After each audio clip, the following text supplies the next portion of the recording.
So as was mentioned this morning, we are going to be in the small book of Ruth.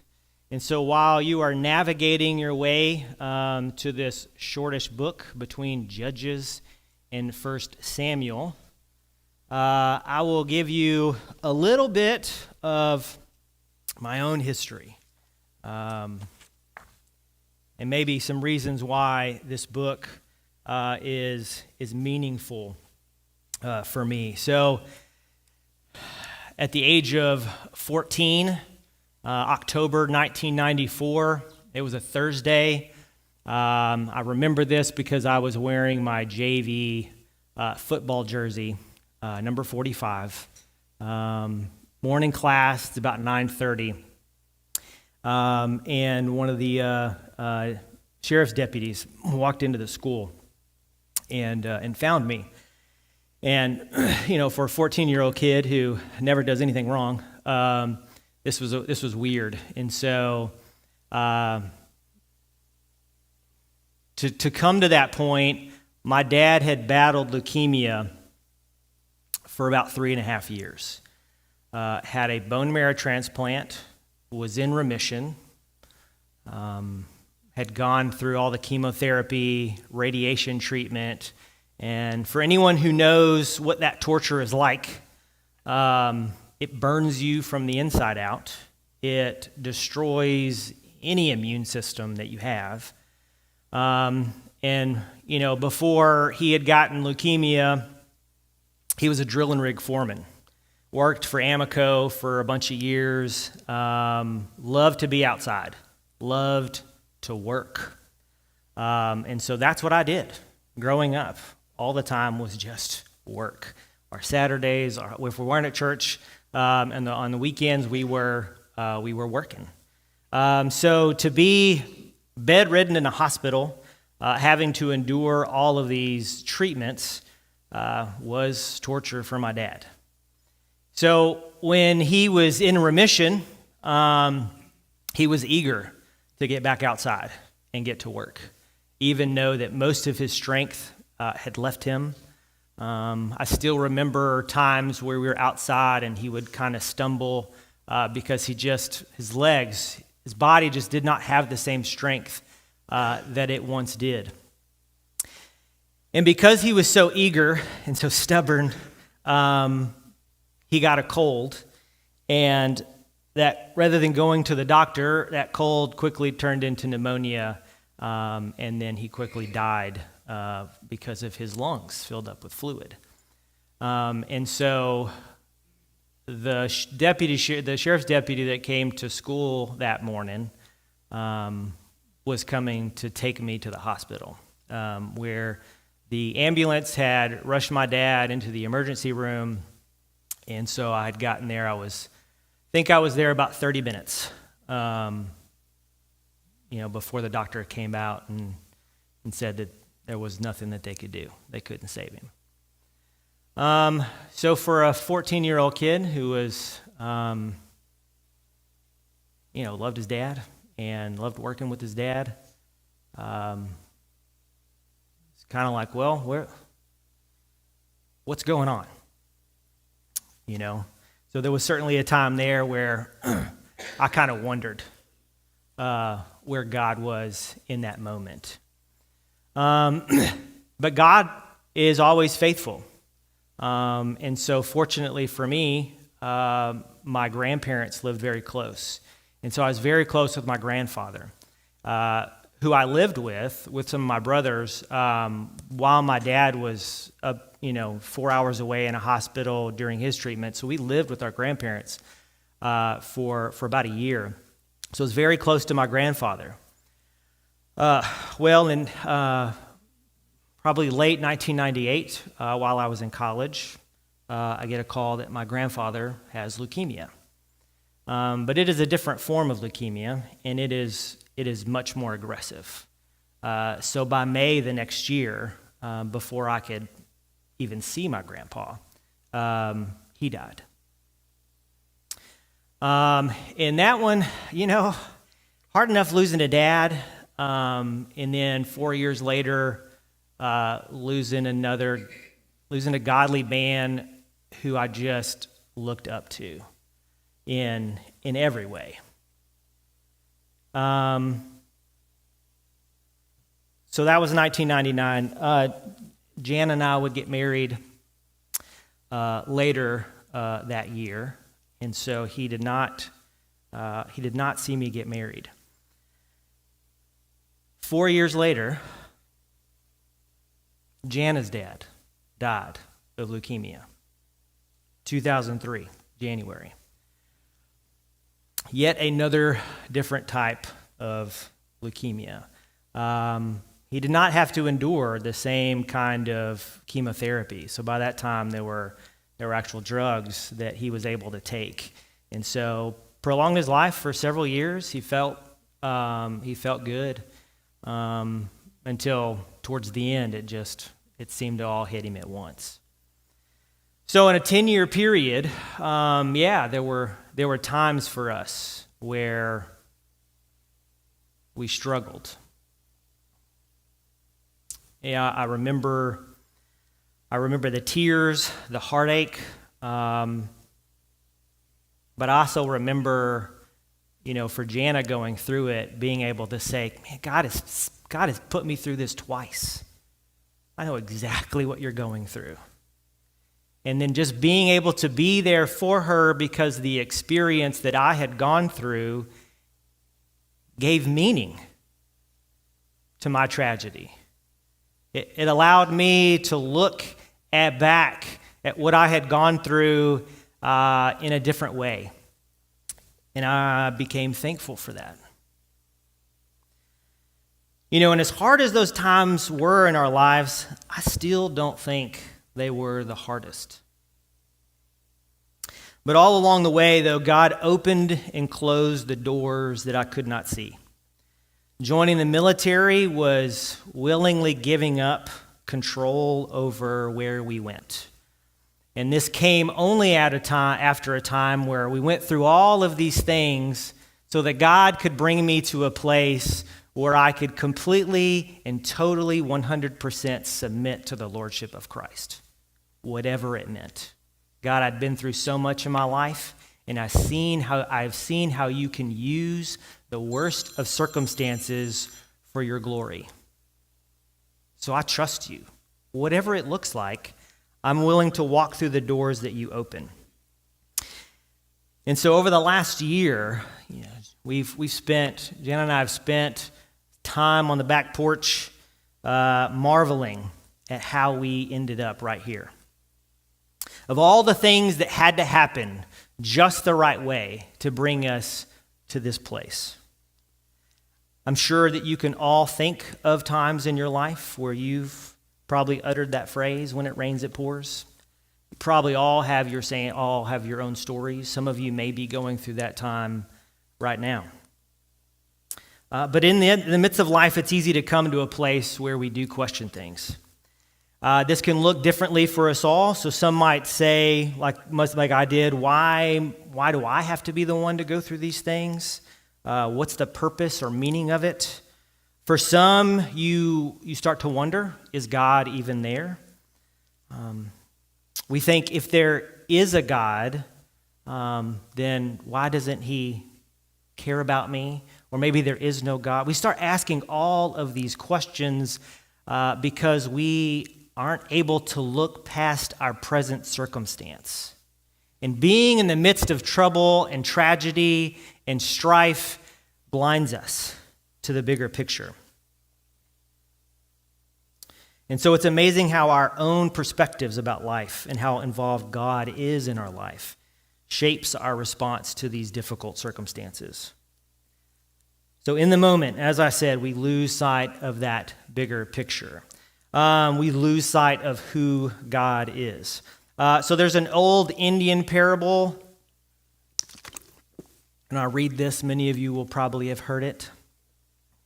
A group of blind men heard that a strange animal called an elephant had been brought to the town, but none of them were aware of its shape or form. Out of curiosity, they said, "We must inspect it and know it by touch, of which we are capable." So they sought it out And when they found it, they groped about it. The first person whose hand landed on the trunk said, "This being is like a thick snake." For another one whose hand reached its ear, it seemed like kind of a fan. As for another person whose hand was upon its legs, it said, "The elephant is like a pillar. Its pillar is like a tree trunk." The blind man who placed his hand upon the side of the elephant said, "It's like a wall." And another who felt on its tail, described it as a rope. And the last felt its tusk, stating that the elephant is that which is hard, smooth, and like a spear. So all of these blind men are attempting to describe something from a very limited perspective. They're only able to define what they can feel. They're blind. They don't see the big picture. This parable reveals how our subjective experiences, right? Those are the experiences that we have and that we choose how we interpret it through our life. And they can be true in part, but they are rarely true in whole, right? So we are limited by our ability to see the big picture. There is only one who can, and that is God. God sees all, God knows all. And so this is the nature of God's providence, right? So providence is an important term that you might hear people use in terms of like good fortune or luck. I remember a time where I was driving early in the morning. I fell asleep at the wheel, and just before I hit the guardrail on a curve in the road, I woke up. I jerked the wheel to the left, did a complete 360 in the road, and ended up in the opposite lane facing in the direction of oncoming traffic.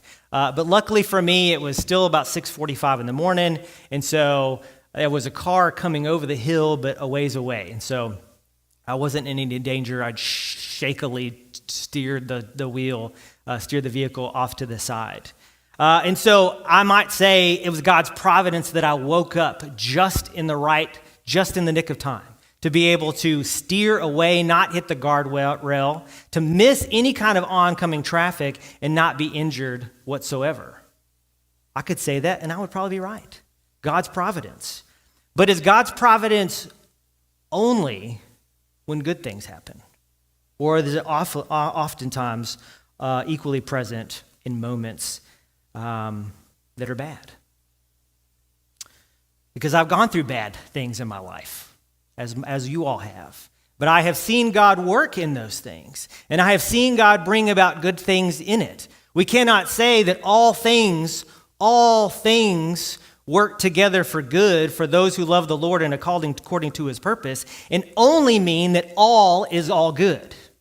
When we say all things work together for good, we're talking about both the good and the bad. And so that is God's providence. It's the doctrine of God's good governance over all things to fulfill his purposes. And so there's three components of that providence, right? That essentially things are the way they are because God made them that way. Make sense? Right?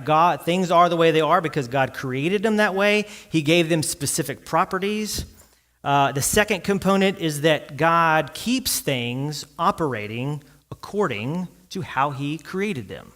So, to put that in perspective, it's like we knew that there was going to be a snow and ice storm moving this way.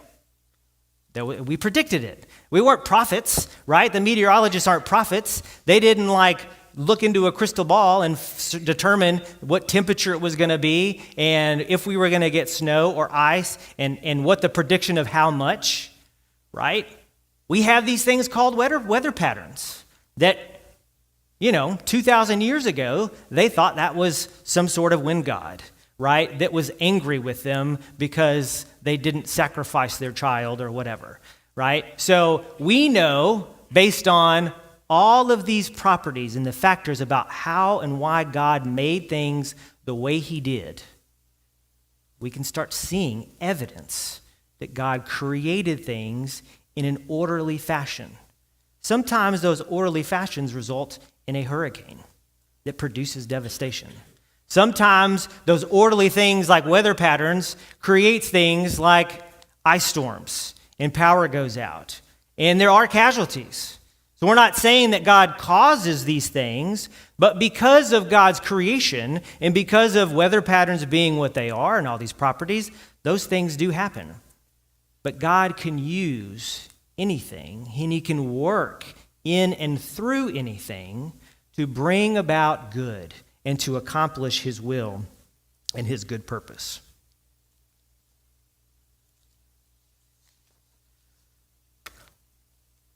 So we need to understand, why am I talking about all this? We're supposed to be talking about Ruth. This is the longest introduction ever. So we do need to understand God, that he can and will use any and all circumstances to bring about his good purposes, because that is the book of Ruth. We also need to understand Israel's history and culture and many of their laws to also understand the deep significance of Ruth. And so we'll get to all of that. But Ruth is ultimately a book about redemption, right? But in order to understand and grasp the overwhelming joy of redemption, we need to understand the depths of despair. We have to know that there is a deep, dark place from where we'll be saved, right? So, coming out of the book of Judges, Israel was lost. Huge understatement. So the period of Judges was essentially Israel's dark ages, 350 to 400 years of social and religious anarchy, characterized by this consistent term, this consistent phrase that you see throughout the book of Judges. In those days, there was no king in Israel. Everyone did whatever seemed right to him. We could say that today, right? Everyone seems to do what is right in their own eyes. So, this book of Judges chronicles Israel's descent to the same depths of depravity as the Canaanites, the Amorites, all of these nations that they displaced in order to take hold of God's promised land. To push them out, they became those people. And why? Because if we remember, God told them, when I give this land into your hands, you must completely get rid of all of the cancer that is there. If you don't, there's going to be consequences, natural consequences. So we find those in Deuteronomy chapter 12, 29 through 31. It says, when the Lord your God annihilates the nations before you, which you are entering to take possession of, and you drive them out and live in their land, be careful not to be ensnared by their ways after they have been destroyed before you. Don't ask about their gods, asking, how did these nations worship their gods? I'll also do the same. You must not do the same to the Lord your God, because they practice every detestable act which the Lord hates for their gods. They even burn their sons and daughters in the fire to their gods. Deuteronomy chapter 20. However, in the cities of the nations of the Lord your God is giving you as an inheritance, do not leave anything alive that breathes. Completely destroy them, the Hittites, Amorites, Canaanites, Perizzites, Hivites, and Jebusites, as the Lord your God commands you. Otherwise, they will teach you to follow all the detestable things they do in worshiping their gods, and you will sin against the Lord your God. So God is not this capricious deity that sits up there and says, just wipe these people out. He is protecting the nation of Israel. He's protecting God's people from themselves. Push them out. If you leave them behind, I know what's going to happen. I can see it, right? If you leave them there, they are going to influence you. They are going to persuade you and pull you into all of these detestable acts, and I don't want that for you. So, Joshua, right, leads the people into the promised land to take full possession of it. God is preparing the way, doing incredible things. What kind of incredible things is he doing? He's parting the Jordan River. He's providing manna from heaven until they get to a point where they can feed off the land. He brings down the walls of Jericho. And during the battle with the Amorites, he stops the sun and the moon. And then he calls down hailstones from heaven. And let's not forget about the 15 kings who decide to band together to take out this small band of people with no king. So 15 kings of nations, no king. The Bible describes their armies as a multitude as numerous as the sand on the seashore. But in Joshua 11:6, God tells him, don't be afraid of them, for at this time tomorrow I'll cause all of them to be killed before Israel. And he does. So the Israelites witnessed all of these things. And yet still, what is the book of Judges about? Time and time again, they still turned away from him and did what was right in their own eyes because, as Judges reminds us, there was no king in Israel. So it may seem logical from our perspective to look at Judges and say, okay, book of Judges tells us how bad things are because there was no king, emphasizes that, repeats it over and over again. So the next step should be, let's get into 1 and 2 Samuel. Let's see how God is raising up a king, right, to meet that need. But no, wait, not yet. We've got little old Ruth, right? So why Ruth? Good thing that our ways are not God's ways. He knows better. So we need to be reminded in the midst of all of this of just who God is.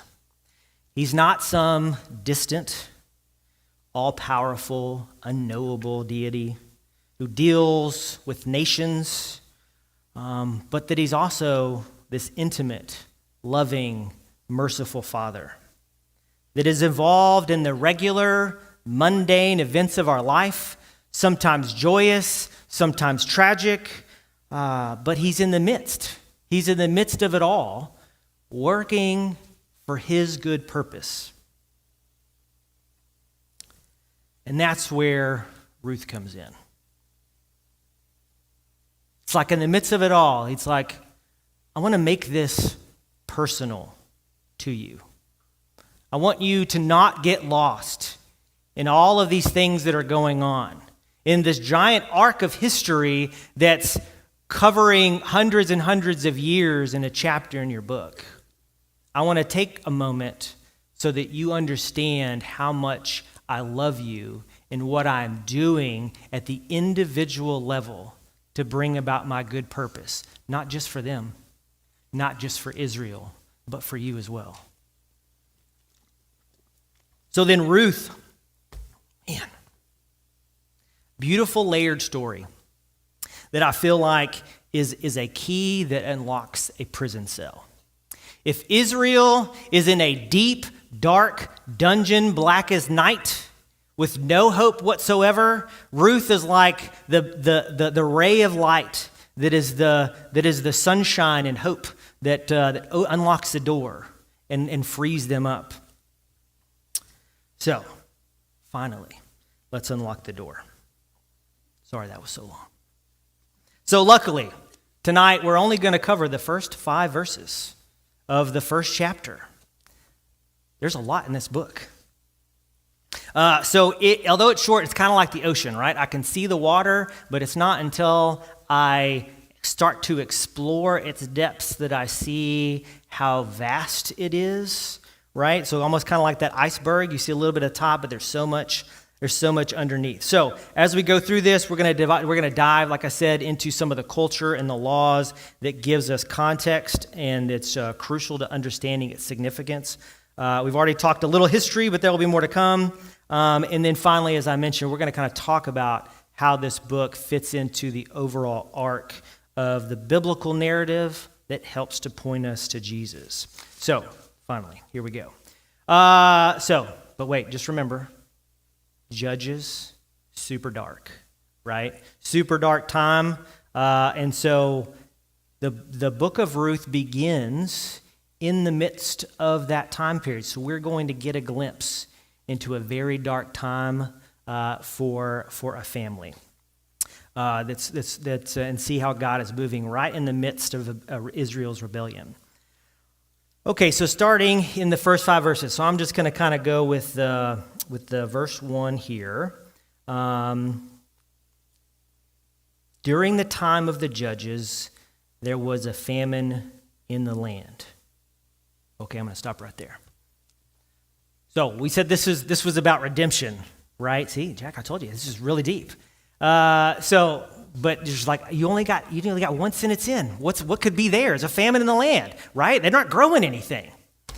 So we said this was a story of redemption, but it's also layers. So who needs to be redeemed? There was a famine in the whole land of promise. This was the promised land. There was never supposed to be a famine. God's provision was supposed to be for all time if his people were to follow him and just obey his commandments. But there was a famine, which means what? That God was bringing judgment on their disobedience. So Israel needed to be redeemed. We know this just by reading the book of Judges. But in case you forgot, here's Ruth telling you real quick, first sentence, Israel needs to be redeemed. Okay, so going to the second sentence. So 1b, a man left Bethlehem in Judah with his wife and 2 sons to stay in the territory of Moab for a while. Now we've got the second people that need to be redeemed, and that's this family. But how do we know that they need to be redeemed just after this one sentence? Well, that's because they left the promised land. So they're leaving the promised land, right? This land that's supposed to be flowing with milk and honey. And so they're leaving. They're departing, for them, the presence of God himself in the land. And they're leaving and going somewhere else to hopefully find food outside the land of promise. So they also need to be redeemed. It's so ironic that the name Bethlehem means house of bread. And they left because there was none. So with this family in tow, they leave Bethlehem and they head to Moab in search of food. So if you're leaving Bethlehem and you're going just a short jaunt, right, Middle East, right, down towards Moab, you're going to pass the nice, desolate Jericho Pass, travel through the Judean wilderness near the Dead Sea, and you're going to go back across the Jordan River before you find yourself in Moab. Now, if you go back to Judges, the first thing that the Israelites did to go into the land of promise, to the promised land, was they crossed the Jordan River. This family's going the other way. They're leaving. They're taking the step in the wrong direction, right? So they're almost retracing the Israelite steps out of the promised land and back into the wilderness. So it reminds me of the Israelites' first time in the wilderness after being saved and freed from bondage in Egypt, and they grumbled in the wilderness and said, "I would rather go back to bondage than be here in the wilderness." Even after seeing all that God had done for them, they were willing to return to bondage. And so I see the same thing here. They're willing to leave the land of promise and retrace those steps. Okay, so let's look at verse 2 and put some names to the family. So the man's name was Elimelech, and his wife's name was Naomi. The names of his 2 sons were Mahlon and Chilion. They were Ephrathites from Bethlehem in Judah. They entered the fields of Moab and settled there. So, in Jewish and Israelite culture, names were very significant, right? We see that all throughout the Old Testament, even to the end of the New Testament. So let's meet our lovely family. So Elimelech, his name means "my God is king," but there was no king at the time, and God certainly wasn't his king. Otherwise, he probably wouldn't have left the land of promise. So there's a bit of an irony there for him. Naomi means pleasant or sweet, which is what the promised land should have been, but was no longer. And then don't forget there are two sons whose names are really close to words like, disease and mortality, right? So you can already see how this story is going to shape out, right? So this is kind of what they're left with in the family. So you have Elimelech, who's supposed to be the leader of the home, right? We've already established, right? God's not his king, and so he does what is right in his own eyes. Says there's no food in the promised land anymore, so I hear maybe they got some food down in Moab, so we're going to pick up the family and we're going to move them to Moab. Now, from the text, when you can look at some of these words in the original language, it doesn't give the feeling that they were going there to just stay. They were just going there for a time. It was always supposed to just be temporary until maybe they got word that, hey, there was food growing again in the promised land, and then they would go back. But you know how intentions go. So they intended to go and not really stay a long time, but that's the case. But I think we're starting to see some of the parallels here between what's going on in Judges and then what Ruth is kind of revealing for us. So, Moab. Why is that significant? So Moab is one of the kingdoms that were the oppressors of the Israelites during the book of Judges. So Moab becomes symbolic. It becomes a land of oppression, God's tool of judgment against Israel. So in Judges chapter 3, 12 through 14, we get this where, again, the Israelites did what was evil in the sight of the Lord. He gave King Eglon of Moab power over Israel, and he attacked and defeated them, and then they served King Eglon of Moab for 18 years. So Moab, an instrument of God's wrath, I feel like it kind of had to sting a little bit to say I'm picking up my family and I'm leaving the land of promise because it was desolate, and head to the land of oppression and enslavement to try to find food. But as we remember, the land of promise was desolate only because of disobedience, and disobedience always has consequences. But our response in those trials, those response in those times matters. Our response in understanding who God is and that what he's still capable of matters. But we find in this story that we forget. They forget that God is still God. They recognize that God's judgment is upon them, but there doesn't seem to be an awareness that God's judgment was because of their disobedience. It was just, there's a famine. I need food. Let's go over here. So they seem to have forgotten. So things are bad, right? Unfortunately for them, they get worse. So when we go to verse 3, Naomi's husband, Elimelech, died, and she was left with her 2 sons. So now, the leader of their home, who have brought them into a foreign land, no indication here that this was God's judgment on him, but it certainly wasn't a positive outcome of the move to Moab. And then it gets even worse. As we look at verse 4, her sons took Moabite women as their wives.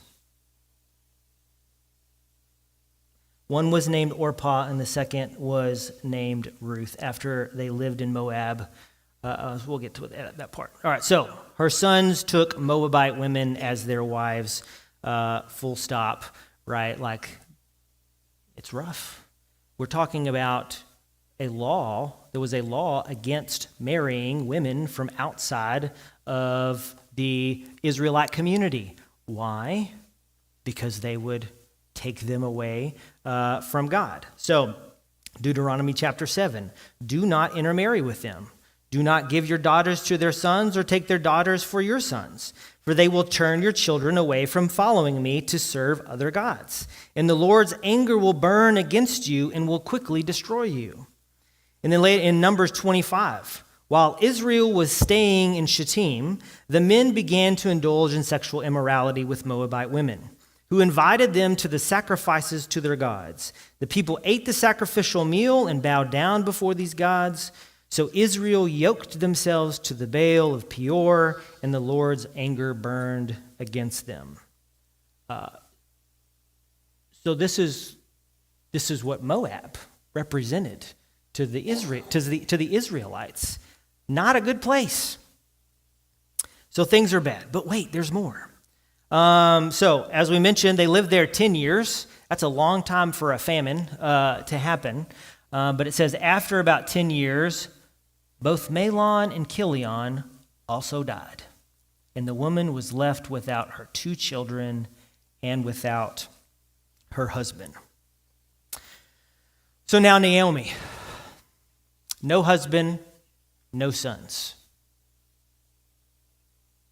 Now today, right, we have a welfare system, we have different community setups. There's lots of different ways to take care of childless widows. But in the ancient world, the childless widow was among the lowest, most disadvantaged classes. There was no one to support you. And you had to live completely on the generosity of strangers. The closest we could get would be just a homeless person on the street who is left to just beg for money each and every day. This is essentially what her lot in life would be with no husband and no sons. It didn't matter that she had 2 daughters. Women in the culture were seen as little more than property. So they had no rights. And so by not having a husband or a male heir, there was no one to take possession of property that she had back home. So she's in complete despair. She doesn't know what to do at this point, right? I mean, I can't imagine being Naomi. I can imagine that she would say, when it rains, it pours. But way worse.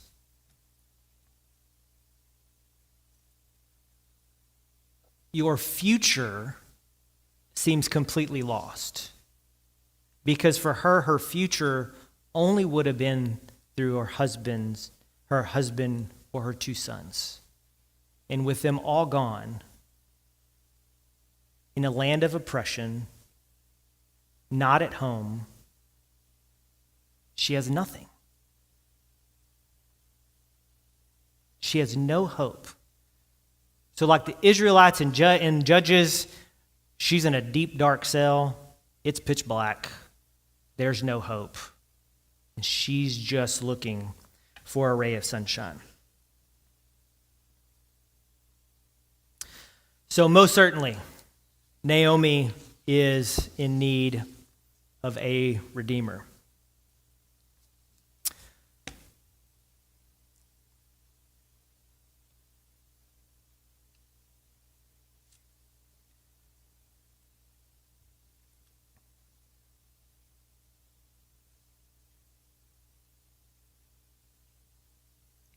In the first 5 verses of this book,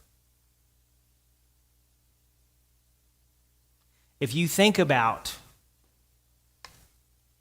all the good things that as Christians we want to point to, God is great, God is gracious, God is merciful, right? God has all these promises. He does all the. We want to focus on all of the good things.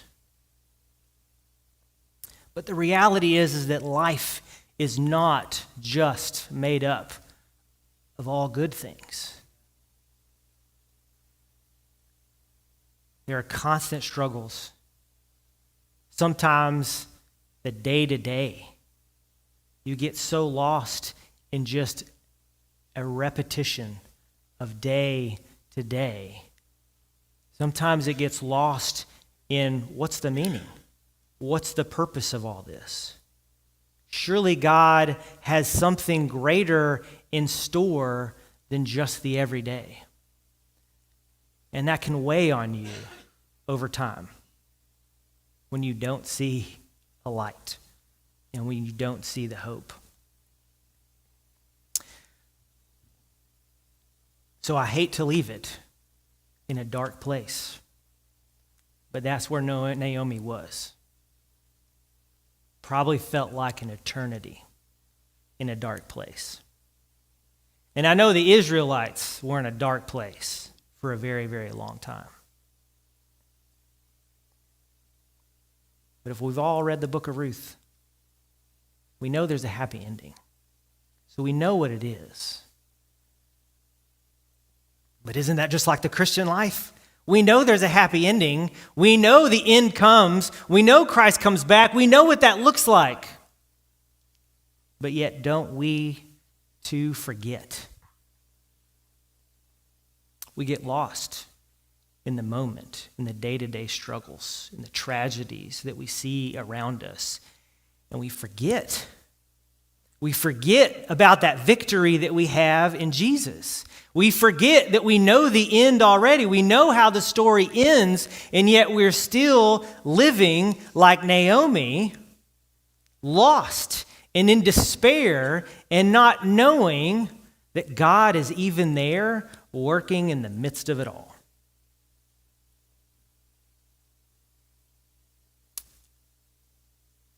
So I would encourage you before next Sunday, read it again. Read the whole book, won't take long. And focus on Naomi's plight in her situation and what is she dealing with. Don't read the text with yourself in mind. Don't read the text looking for yourself in the story. Read the text looking for God, for who he is and what he's doing in their life, in Israel's life. And then when you get to the end of the book, and you can turn over to Matthew chapter 1, everybody loves to read a genealogy. But be reminded. But be reminded of why Ruth is here, of why her name, a woman's name, was in the genealogy of Jesus Christ. In a society where that was frowned upon. Women weren't worth that. To be put in a list of names that led to our Savior, led to the Messiah. But yet, Ruth's name was among them. So I would encourage you this week to read that, and to look for God in the book.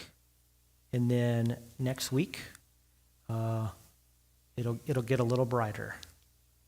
Let me close this in prayer.